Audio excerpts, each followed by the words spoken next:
The boardroom at Nexus Dynamics had always felt too cold. Maybe it was the steel and glass design. Or maybe it was just the ice in my sister Victoria's voice as she stood at the head of the table, perfectly manicured finger pointing in my direction. "Look at these numbers," she continued, clicking through slides I'd never seen before. Project delays, budget overruns, critical system failures. All under Amanda's supervision. She's incompetent, and she's dragging this company down. I sat quietly, watching the faces around the table. Most wouldn't meet my eyes. These were people I'd worked with for 8 years, people who'd celebrated my promotions, attended my project launches. Now they studied their tablets or stared at their water glasses, anywhere but at me. "The new platform launch is in 2 weeks," Victoria pressed, her designer heels clicking against the hardwood as she paced. "We can't afford another failure, not with the investors watching." I almost smiled at that. If only she knew about the patent, about the careful preparations I'd made when I first suspected she was plotting against me. But Victoria had always seen what she wanted to see. Her quiet, plotting older sister, too focused on code to play office politics. Amanda, Harrison Wells, the board chairman, finally spoke. "These accusations are serious. Do you have anything to say in your defense?" I thought about the real numbers, safely encrypted on my private server, about the actual reason for the delays. Victoria's team repeatedly changing specifications, demanding impossible deadlines, setting up failure after failure. "No," I said simply, closing my laptop. "I think Victoria has made her position clear." Victoria's perfect eyebrows rose slightly. She'd expected a fight, wanted one probably. It would have fit her narrative. The emotional, unstable sister who couldn't handle pressure. "Well then," Harrison sighed, looking uncomfortable but determined. "Given the evidence presented, and with the critical launch period approaching, the board has decided immediate action is necessary. Amanda, we're terminating your position as Chief Technology Officer, effective immediately." I nodded once, standing slowly. "I understand. I'll clear out my office." "That's it?" Victoria's voice held a note of disappointment. "No protests. No excuses." I looked at my sister, really looked at her. The channel soup that probably cost more than most people's monthly salary. The cold ambition in her eyes that matched our mother's. The slight smile playing at her lips as she watched me fall. "What would be the point?" I asked quietly. "You've clearly made up your mind." I gathered my things with careful precision, feeling the weight of the thumb drive in my pocket, the one containing proof of what I'd actually been doing these past 8 years. Building not just a platform, but a fortress. One that Victoria, in her rush to push me out, hadn't bothered to understand. The walk to my office was silent. Employees quickly looked away as I passed. News of my firing already spreading through the corporate grapevine. I didn't blame them for their silence. Victoria had made it clear what happened to people who stood against her. My office, with its view of the city skyline, had been my home for nearly a decade. Pictures of project launches, team celebrations, the first prototype of what would become our core system, all carefully packed into a cardboard box. Sarah, my assistant, appeared in the doorway. Her eyes were red, but her voice was steady. "Security's coming up. Victoria's orders." "Of course she did," I murmured, pulling a sealed envelope from my desk drawer. "Can you make sure this gets to Harrison? After I'm gone." She took it, tucking it into her blazer. "What's going to happen now?" I smiled, thinking about the patent documents safely filed with my lawyers, about the kill switch built into the system's core architecture. about Victoria's precious launch, scheduled for exactly 2 weeks from today. Now, I picked up my box. Now we wait. Security escorted me to the lobby, past whispers and stares. Victoria watched from the executive floor balcony, triumph written across her features. She thought she'd won. She thought it was over. She had no idea it was just beginning. At home, not the modest apartment listed in my HR file, but the penthouse I'd bought when I first filed the patent. I poured a glass of wine and opened my laptop. A message from my lawyer was waiting. Everything's in place. They won't know what hit them. I thought back to how it all started, 8 years ago when Victoria and I had joined Nexus Dynamics together. She'd taken the management track, all sharp suits and sharper ambition. I'd chosen technology, losing myself in code while she climbed the corporate ladder. What she never understood was that I'd been climbing too, just differently.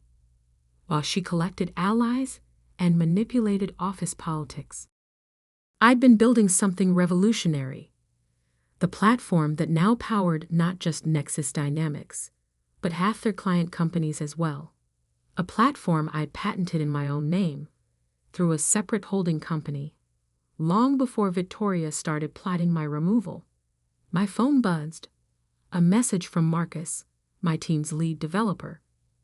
V's already reorganizing everything, telling everyone the launch will fix all our technical issues. Should we warn them? No, I typed back. Let them figure it out the hard way. I walked to my home office, where a wall of monitors displayed the system's core metrics. Everything looked normal on the surface, but beneath the clean interface and smooth operations lay a carefully crafted maze of dependencies and fail-safes. Victoria thought she was launching a new version of our platform. What she didn't know was that every critical function, every key feature, was tied to my original architecture that would require patent holder approval, my approval, for any significant changes. Another message, this time from Sarah. Harrison read the envelope. Called an emergency meeting for tomorrow morning.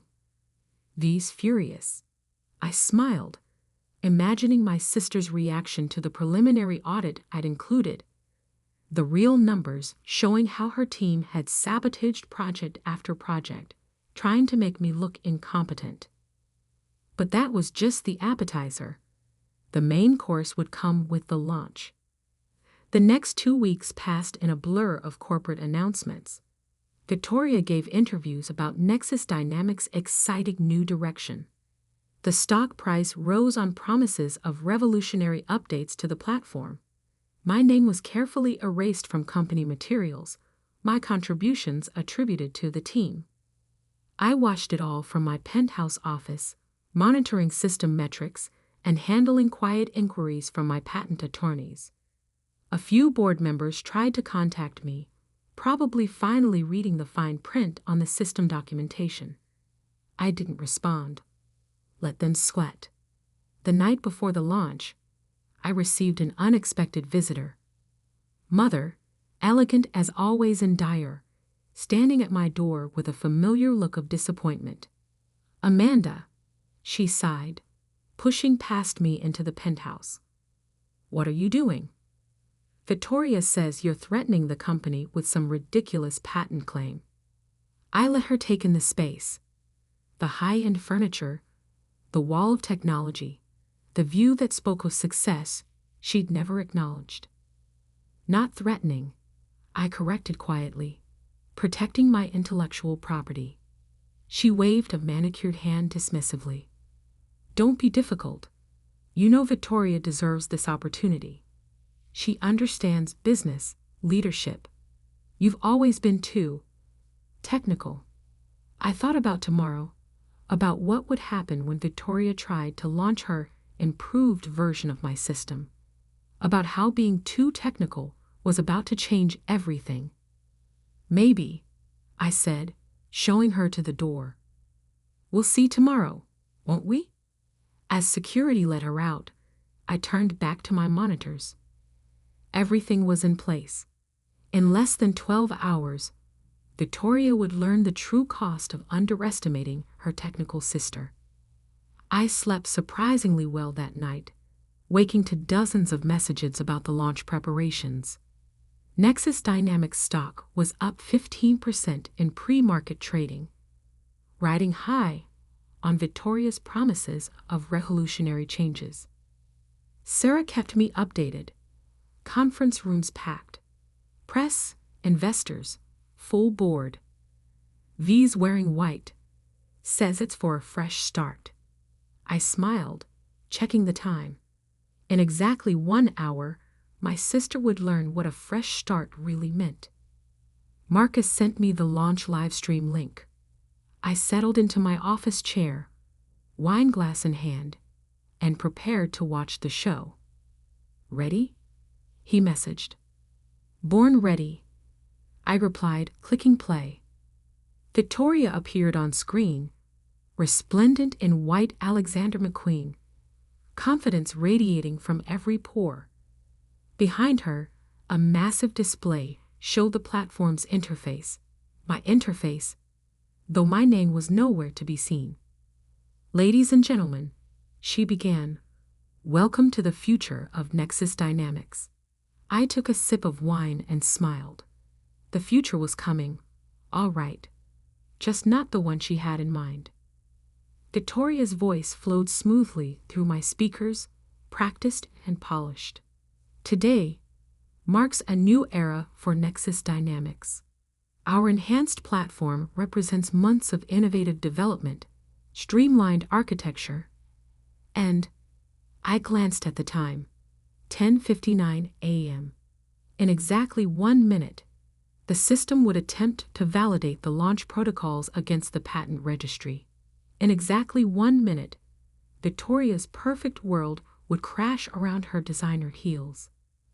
"Let me demonstrate the revolutionary changes we've implemented," she continued, tapping the presentation screen with manicured confidence.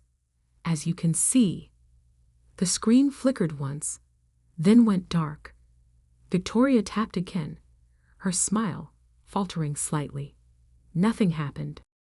"Minor technical difficulty," she said smoothly, but I could see the panic beginning to bloom in her eyes.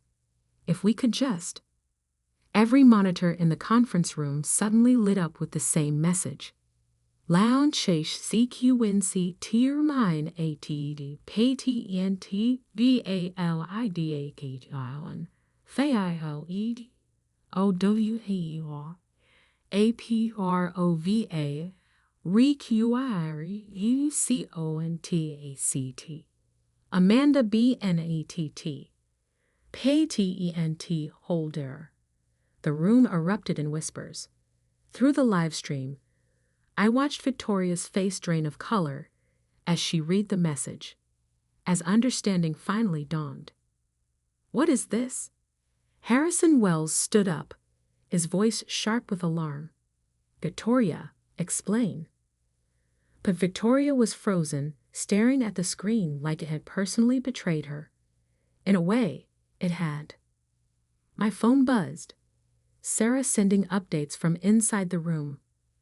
Board members pulling up patent documents on their tablets. Investors asking questions. V looks like she's about to faint. I took another sip of wine, watching the chaos unfold. Then my screen lit up with an incoming video call from Harrison Wells himself. I let it ring twice before answering. "Amanda," he said, his face tight with controlled panic. "We need to talk." "Yes," I agreed calmly. "We do. The conference room. Now." I smiled. "No, Harrison. My office. The penthouse at the Sterling. 30 minutes. He started to protest, but I cut him off. 30 minutes, or I'll start responding to the reporters who are undoubtedly calling about the failed launch. 28 minutes later, my elevator opened. Harrison Wells led the procession. Looking significantly less composed than usual, followed by 3 board members, our chief legal counsel, and Victoria, her white suit now slightly crumpled, her perfect mask cracking. "Welcome," I said from my position behind a massive desk they didn't know I owned. "Please, sit."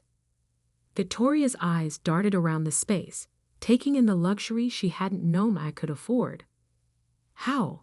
she started. "How did I afford this?" I finished for her. "The same way I afforded the patent attorneys. The same way I afforded the private development team that helped build the original system. Success leaves clues, Victoria. You just never bothered to look for them." Harrison cleared his throat. "Amanda, we've reviewed the patent documentation. It appears there's been a misunderstanding." "No misunderstanding," I corrected, sliding copies of the patent registration across the desk. "Just willful ignorance." Victoria was so busy trying to push me out that she never checked who actually owned the intellectual property she was planning to enhance. Victoria's face flushed. "You deliberately hid this from me." "Did I?" I pulled up emails on my monitor, displaying them on the wall screen. "Here's me 3 years ago, explaining the patent strategy to the board. Here's the documentation in the system architecture files. Here's the validation protocol that your team ignored when they started making changes." The chief legal counsel, Barbara Chen, leaned forward. "The patent is ironclad, and the system dependencies are exactly as I designed them," I finished. "Every critical function, every core feature requires patent holder validation for significant changes. Victoria's enhanced version? It's trying to modify protected architecture without approval. You're holding the company hostage." Victoria burst out. I turned to her slowly. "No, sister dear. I'm protecting my intellectual property, the same property you've been taking credit for while plotting to push me out." I pulled up another document, the real numbers I'd been tracking, showing how Victoria's team had systematically sabotaged projects to make me look incompetent. Interesting pattern, isn't it? I observed as the board members leaned in to study the data. Every time my team got close to completing a project, mysterious changes would be requested. Impossible deadlines would appear. Resources would vanish. Victoria's face had gone from red to white. "You can't prove." "Actually," Sarah's voice came from the doorway as she walked in with a thumb drive, "we can. I've been documenting everything, including your late-night meetings, about getting rid of the technical dead weight." Harrison's jaw tightened as he looked between us. "What do you want, Amanda?" I stood, moving to the window overlooking the city. 3 things. First, a public correction regarding my contribution to the platform. Second, Victoria's immediate resignation. "You can't." Victoria started. "I can." I cut her off. "Unless you prefer I license the patent to our competitors." The room went silent. Everyone there understood what that would mean. Without access to my system, Nexus Dynamics would collapse within months. And third, Harrison asked quietly, "I want my job back, not as CTO, as CEO." Victoria knocked over her water glass as she stood. "This is ridiculous. You can't just—" "Sit down, Victoria," Harrison ordered, his voice tired. "Your sister isn't asking, she's telling. And given the circumstances, we don't have much choice." Barbara was already pulling out her tablet. "I'll draft the necessary paperwork. The board will need to vote, but given the patent situation, the vote will pass," Harrison finished. He looked at me with something like respect. "You planned this all along, didn't you? Even before Victoria made her move." I smiled. "I learned early that being underestimated can be an advantage. Victoria thought I was too focused on code to play politics. She was wrong. Within hours, the paperwork was signed. Victoria was escorted out by security, her white suit no longer quite so pristine. Harrison called an emergency board meeting to ratify my appointment as CEO. By evening, the press releases were going out, announcing both the leadership change and clarifying the true ownership of Nexus Dynamics core technology. Sarah found me in my new office, the one Victoria had so recently occupied, late that night. "Your sister left this," she said, holding up a framed photo.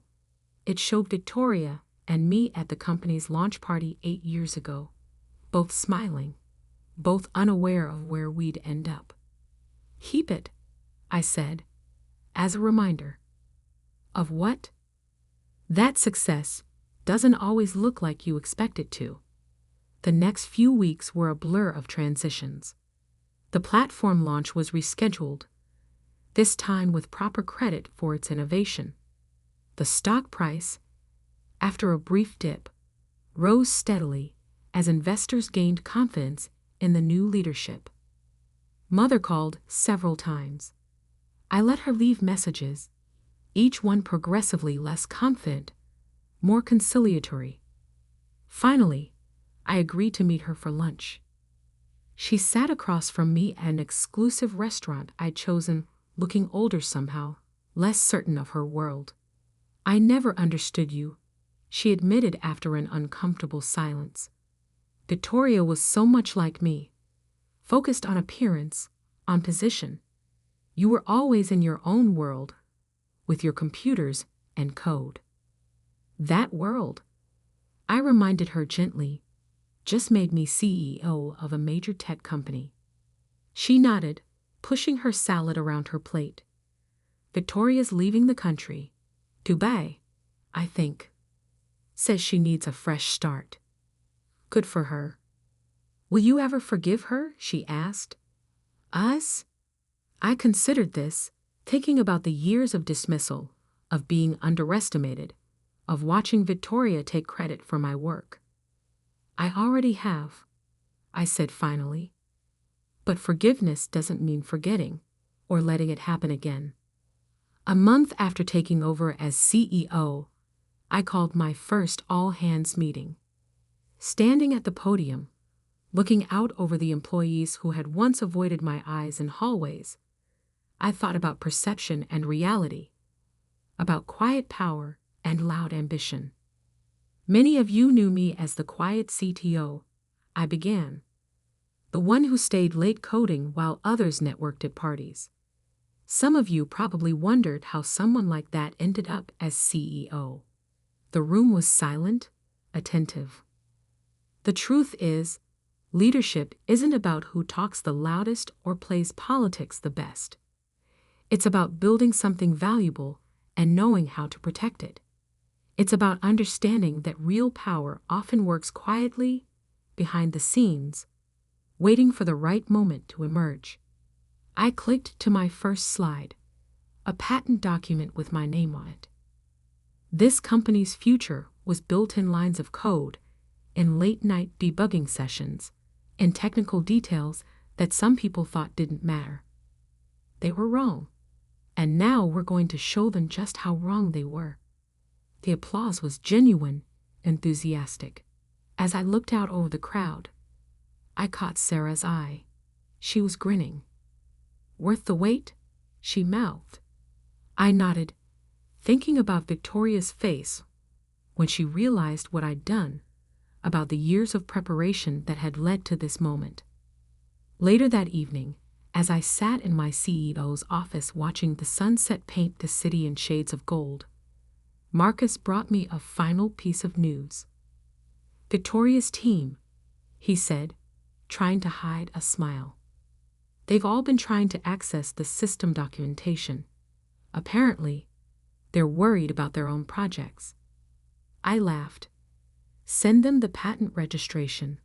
Again. Some lessons need to be learned more than once. Because that's the thing about being underestimated. It teaches you patience. It teaches you to build carefully, to prepare thoroughly, and to wait for exactly the right moment to show your true strength. Victoria had wanted to be CEO because of the power it represented. I had become CEO because of the power I'd already built, line by line, piece by piece, while she was too busy looking down at me to see what I was creating. My phone buzzed. A message from Harrison. Board meeting tomorrow. Quarterly numbers looking excellent. Your sister's been calling about her stock options. I smiled, remembering Victoria's words at that fatal board meeting. She's incompetent. Fire her. Tell her to contact our patent attorneys. I typed back. They handle all my negotiations now. Because sometimes the best response to being underestimated isn't immediate revenge. It's building something so valuable, so essential, that those who dismissed you have no choice but to face their mistake. And if that realization comes with a side of poetic justice, well, that's just good system design.